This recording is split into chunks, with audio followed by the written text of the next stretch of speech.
Brother and sister in the Lord, dear all, peace and grace from our Lord and Savior Jesus Christ. We are glad to be with you this afternoon to discuss together the topic Legitimacy of Jesus Priesthood in the book of Hebrews. We are Pastor Malahan Constant from the Church of Union of Evangelical. We are in Gonaïve, Haiti, and we are with you to share the truth of God. May God bless you during the time we will spend together. Legitimacy of Jesus Priesthood. The Hebrews Epistle is the only book of the Bible where Jesus is declared to be a priest. The author consecrated from chapter 5 to chapter 10 of this book to speak of Jesus as a priest, after having answered him as an apostle and sovereign priest of our faith in chapter 3 verse 1. And yet, none of the contemporaries of Jesus thought of him in this way. Jesus himself, in his statements, has never attributed this title. In addition, during his earthly ministry, it was never reported that Jesus worked in the temple of Jerusalem or in any other sanctuary as a priest.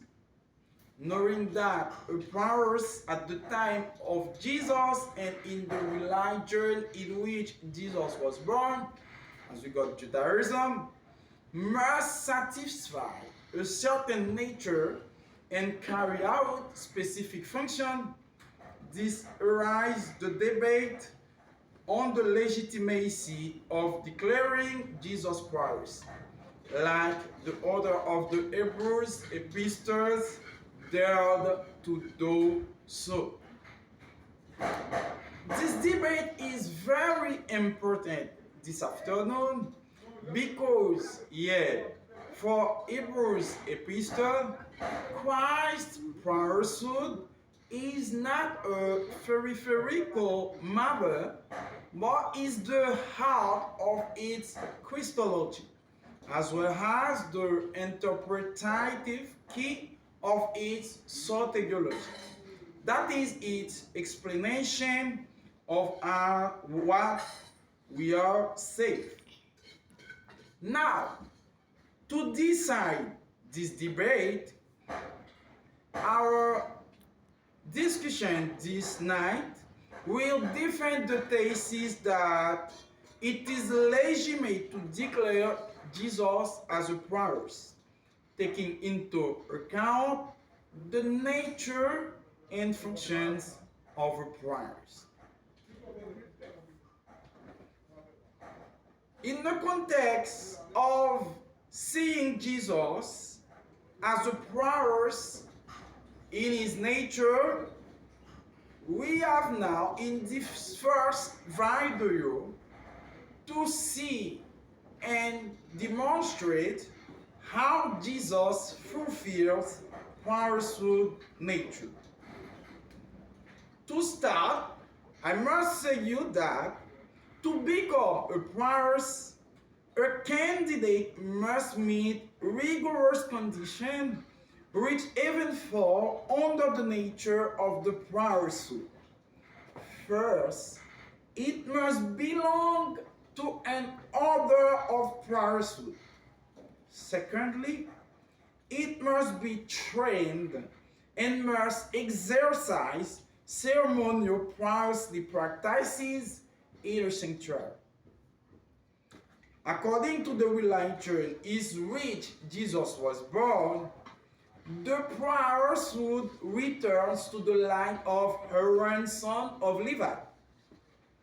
This is beautiful to see and confirm when God put an end to disputation was in the desert when Aaron rod flowered in the tent of testimony, according to Numbers chapter 17, verses 1 to 9. And God was very strict in that this proof was preserved as a seed to avoid any rebellion and put an end to whispers. Numbers chapter 17, verse 10. In the event of a rebellious or murmur of persistence of the subject, they should continue to strike the refractory people, according to Numbers chapter 17, verse 10. In this stance, dear friends and brothers, no one else in the future can assume the right to declare himself a priest if he has not formed the order of Aaron. Otherwise, he deserves death. In this aspect, we must take a moment to see when Ezra and Nehemiah come back from Babylon with people who claim to be from the line of Aaron. Some could not prove to be from Aaron's line, and they were forbidden from until there should be a priest with the Turin. You could consult Ezra chapter 2, verse 51 to 53. Now, it is clear that Jesus is not the son of Aaron of the tribe of Levi, but comes from the tribe of Judah.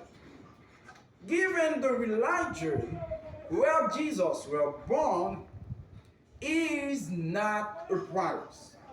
And yet, as Jesus comes to inaugurate a new religion based on a new faith in the same God of the religion of his birth, who has already promised another land, according to Jeremiah chapter 31, verses 31 to 33, Hebrews chapter 8, verses 10 to verses 30. Consequently, they will have another law, another priesthood. It is legitimate now that Jesus is a priest and that he belongs to an order of priesthood. This is what we are going to prove. We are going to prove that Jesus belongs to an order of priesthood. According to the New Covenant, Jesus' order of priesthood comes from a declaration of the God of Israel, who declared to him, "You are my son. Today I have become your father." According to Psalm chapter 2, verse 7. And who also said to Jesus, "You are a priest forever in the order of Melchizedek." According to Psalms chapter 110, verses 4. The author with the Hebrews brought together these two declarations of the God of Israel in Hebrews 5, verses 5 to 6, to attribute an order of priesthood to Jesus. So, Jesus is a priest in the order of Melchizedek. it is very clear that Jesus has an order of priesthood according all what we had to say until now. We could see better and clearly that Jesus is a priest according to the order of Melchizedek. Now, it is very sad, kind to see who is this Melchizedek. This Melchizedek appeared in biblical history in Genesis chapter 14, verses 18, from an event that an author, Dennis McComb, described as an incident. Genesis 14, verses 1 to verses 16, see the coming back of Abraham after his victory over several kings. And he rescued several kings. And it seems that Melchizedek approved the victory and the act of generosity of Abraham in this matter. And Melchizedek came before Abraham to bless Abraham. Now, he recognized Abraham, he recognized Melchizedek as a man of great stature, who was as a priest in time there were no priests. Very interesting. Melchizedek is appeared in a time in which there were no priests. And the author, Dennis McComb, said that Melchizedek had appeared at the time when the Hebrews Epistle is written. All the current priests will be lesser than him and left him the freeway. This is very great.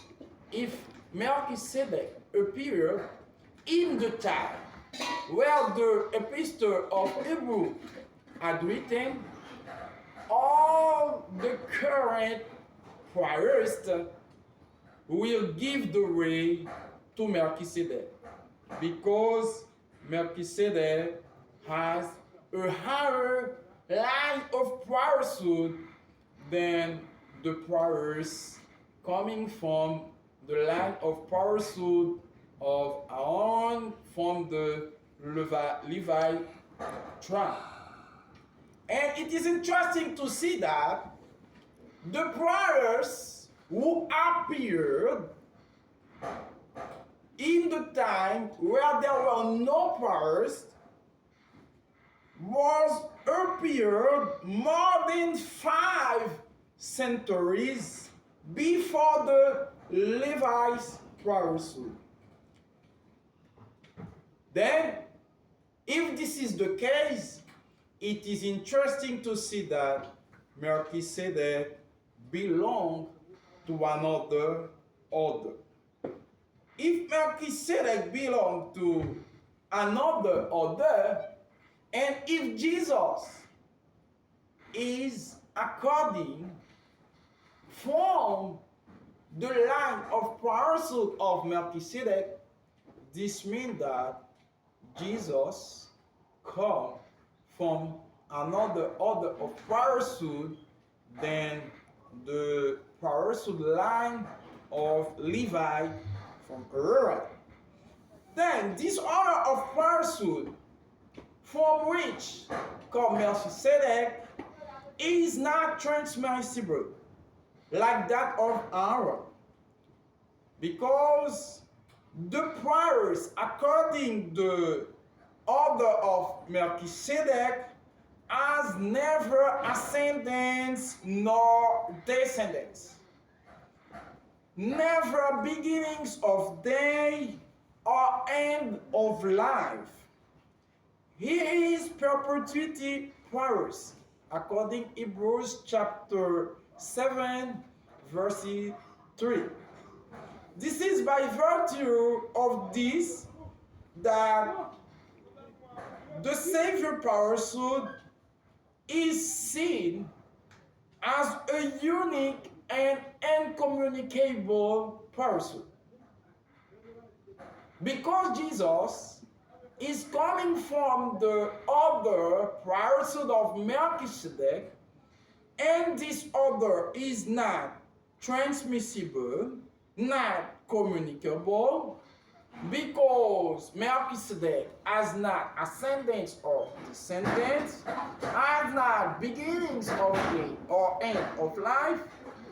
This gave Jesus the right to be part of a priesthood line which is unique and incommunicable.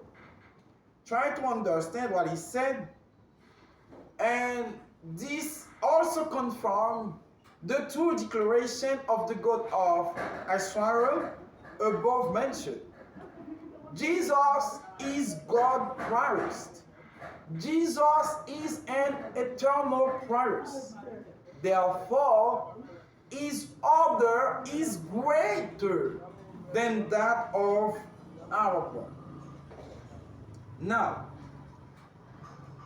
we have finished to prove that Jesus fulfilled the nature condition of belonging to an order of priesthood. And we see that is from the priesthood order of Melchizedek and non-transmissible and eternal line of priesthood. By this, we see that Jesus is greater than whichever, than whoever priest coming from the line of Aaron priesthood. Now, we are going to demonstrate that Jesus had been trained and he had exercised ceremonial priestly practice in a sanctuary.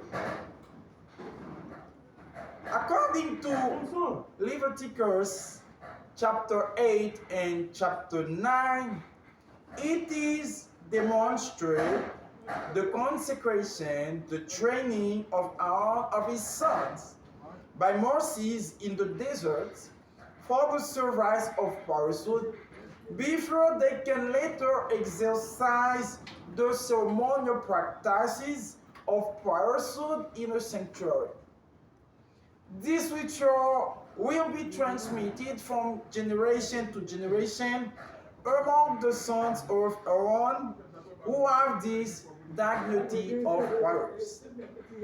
From the existence of the temple, now, everything will now be done in the temple of Jerusalem.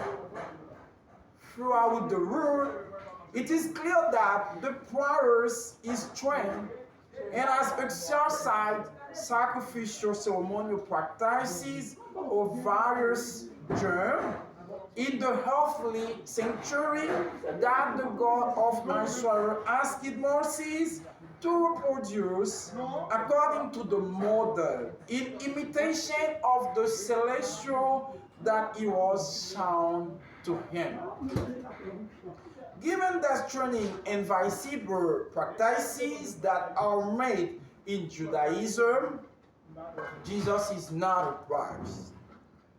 Given there's training and visible practices that are made in Judaism, Jesus is not a priest.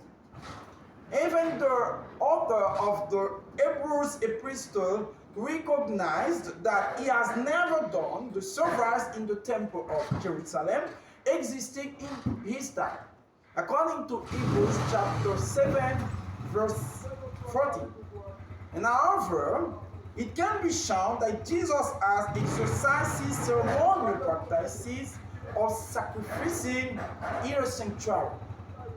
This is what I am going to show in the next time to exhibit that Jesus has fulfilled priesthood nature.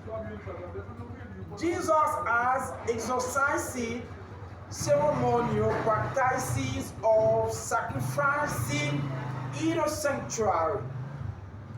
If in the context of the old alliance, Jesus has never and nowhere exercised ceremonial priesthood practices, in the context of the new covenant, Jesus exercised ceremonial practices of sacrificing in a sanctuary. Yes. In terms of offerings, Hebrews chapter 5, verses 7 says, He presents himself with great cries, with tears, and with prayers. Hebrews chapter 7, verse 27 says, He offered himself. Hebrews chapter 9, verse 12 tells us that He offered His own blood to obtain an eternal redemption for men. In summary of all that is said in this context, it can be remembering that being a priest, Jesus offered His cries, His tears, His prayers, His body, and His blood for the eternal redemption of men. So, He exercises ceremonial priestly practice. Yes, we must be agree that Jesus exercises ceremonial priestly practice while offering in celestial sanctuary His cries, His tears, His prayers, His body, and His own blood for the eternal redemption of men. Now, regarding the sanctuary, even priest was installed to serve a sanctuary. And indeed, the destiny of the priesthood is strictly connected with the development of the wall of the sanctuary. This must be clear for anyone. This means that a priest must have a service sanctuary. To reach his wall as priest must be strictly connected. Jesus was not free from it. The Hebrews Epistle shows that Jesus is sitting in the celestial sanctuary with which his life and his wall as a priest are connected. Indeed, Hebrews chapter 8, verses 1 to 2 shows that Jesus ministers as a priest in the celestial sanctuary, the real tabernacle, who is not of this creation, according to Hebrews chapter 9, verse 11, and which is drawn up by God Himself and not by man. It is there that He entered to offer His sacrifice once and for all, according to Hebrews chapter 7, verse 29. Hebrews chapter 9, verse 12. Romans chapter 6, verse 10. This sanctuary is the full and not an imitation like that drawn up by Moses for the ministry of Aaron. Therefore, the Jesus priesthood ministry is greater than that of Aaron. Definitely, it is clear that being priest Jesus has exercised his sacrifices, practices in a sanctuary. According to the two conditions previously laid down, having demonstrated that Jesus is belonging to an order of priesthood and has exercised ceremonial practices of sacrificing in a sanctuary, it can be concluded that Jesus fulfilled priesthood nature. Consequently, it is very legitimate to declare him priest like the author of the Hebrews Epistle. Now, we must conclude and agree that Jesus is legitimately a priest in the context of agreement to the declaration of the author of the Hebrews Epistle, because Jesus belongs to an order of priesthood and he has exercised practice of sacrificing in the celestial sanctuary. This is our first attempt to show to you the priesthood of Jesus as legitimate. We are glad to have you for this first video, and we want you to remain. Jesus is a legitimate priest according to the order of Melchizedek, which is greater than the order of Aaron. And Jesus has exercised in a higher sanctuary and has offered more valued offering than the priest of the order of Aaron. In this context, we must agree and we must be proud of Jesus as a priest, the very high priest for eternity. Thank you to show and to follow with us, and we wait for your comment, suggestion, and question about the priesthood of Jesus showed by his nature and convinced by his practice in sanctuary, and as well by his belonging to an order of priesthood. God bless you.